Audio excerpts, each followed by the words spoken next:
Because of various criticisms that some people have with return on investments measurements, we've created other performance measurements. One is residual income, and the other one is economic value added, or EVA. So this helps us evaluate the profitability of parts of our business related to its specific investment base, and they don't suffer some of the criticisms that ROI has. So residual income is the amount by which our operating earnings exceed a minimal acceptable return on average invested capital. So how we calculate that is we take our operating earnings and we subtract the minimal acceptable return times our amount of invested capital. This gives us our residual earnings, or residual income. So in this example, we have, we were looking at that previous example with ROI. We had the manager of the cookware division could have undertaken a new project. The expected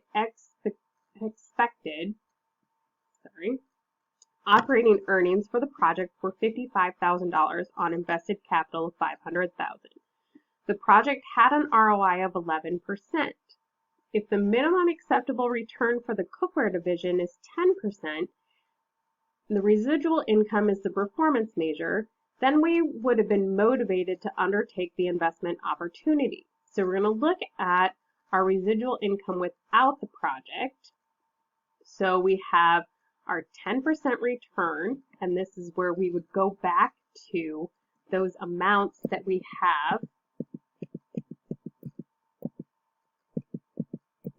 in our sales here. So we're looking at the cookware division. We have an average capital investment in assets of $1.4 million and operating earnings of $210,000.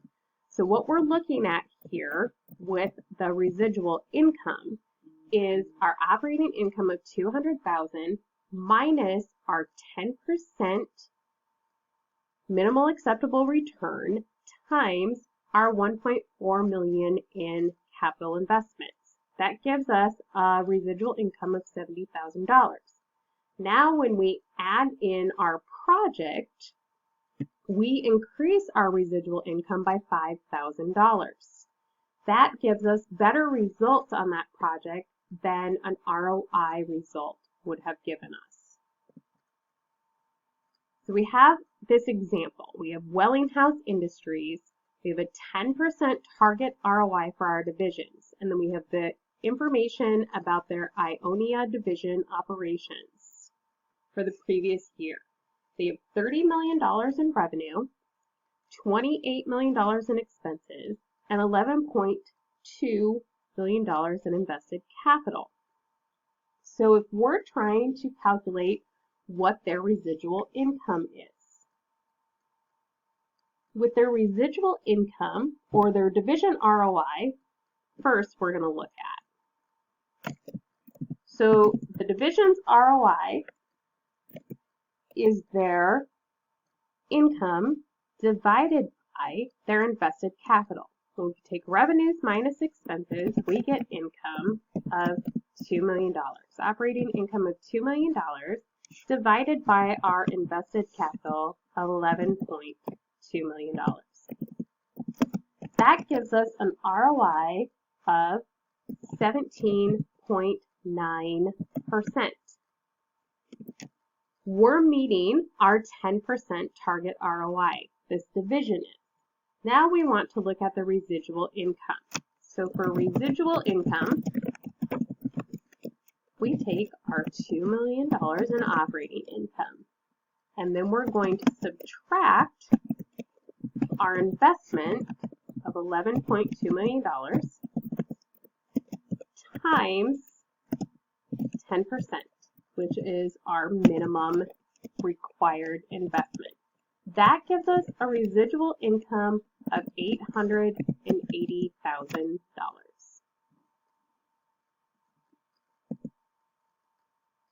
We also have the EVA, or economic value added.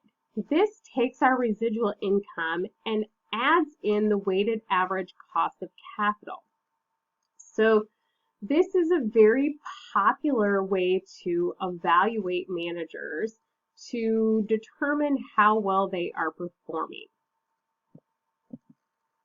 So we're going to look at this example. We have a weighted average cost of capital for Forestone Corporation of 12%. Last year, one of their divisions generated an EVA of $5 million, while the division's assets less its current liabilities were $35 million. We want to know how much after-tax operating income did the division operate. So we're actually filling in a hole. Normally, we're given the operating information, the weighted average cost of capital, and the division's total assets and liabilities, and we have to determine the economic value added amount. Now we're given the economic value added amount, and we're going to figure out another part of that calculation. So we would have when we're looking at this calculation, we would have our after-tax income minus 35,000 times 12% equals our EVA.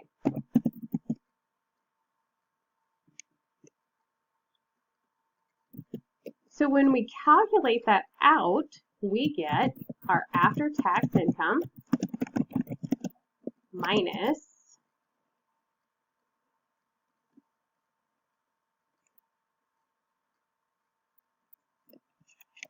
4.2 million equals 5 million.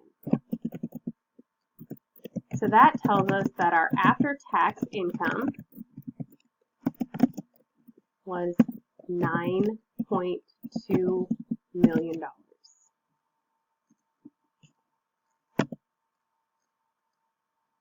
Another performance measurement system is called the balanced scorecard. The balanced scorecard also looks at total quality management. If you remember total quality management, or TQM, from other chapters, this is careful consideration of quality across the entire value chain. So we've shown the value chain here for the company that is given as an example in this chapter. So we have suppliers, our cookware division, wholesalers, our retailers, and then at the end our customer and our customer service. So what the balanced scorecard looks at is it looks at financial and non-financial components of a company's strategic plan and how well we are meeting their goals and objectives. So we would first start with a company's strategic plan and what their particular goals and objectives are. Then we would create a plan for making sure those goals happen. And part of that plan would include measurements. So one of those examples would be we plan to hit $10 million in sales. That's a measurable goal. We can see whether or not we hit 10 million in sales. We would also include different initiatives in order to achieve those goals. For example, if we wanted to hit a certain sales amount, we might increase our advertising budget to increase our market share in an organization, or we might create a new product line, which also improves our sales. So when we're looking at the balanced scorecard, we have 4 different components of a balanced scorecard. We have a financial perspective, a business process perspective, a learning and growth perspective, and a customer perspective. We separate that balanced scorecard into those 4 sections, and we create strategies and measures for those 4 sections. They do not have to be financial measures. So you see in the financial perspective, we have that we want to improve shareholder perceptions. So if we remember from our financial analysis chapters, some of the measures that improve shareholder perceptions are net income, return on investments, our residual income amount. We also want to improve our credit rating or reduce our risk. That comes from an increase in our bond ratings. So this is just an example of what a balanced scorecard can look. We always have the 4 sections in the left column: the financial perspective, the customer perspective, the business process perspective, and the learning and growth perspective. What strategies and measures we put in these depend on the company. The company comes up with these, and they can change every time that they change their strategic plan.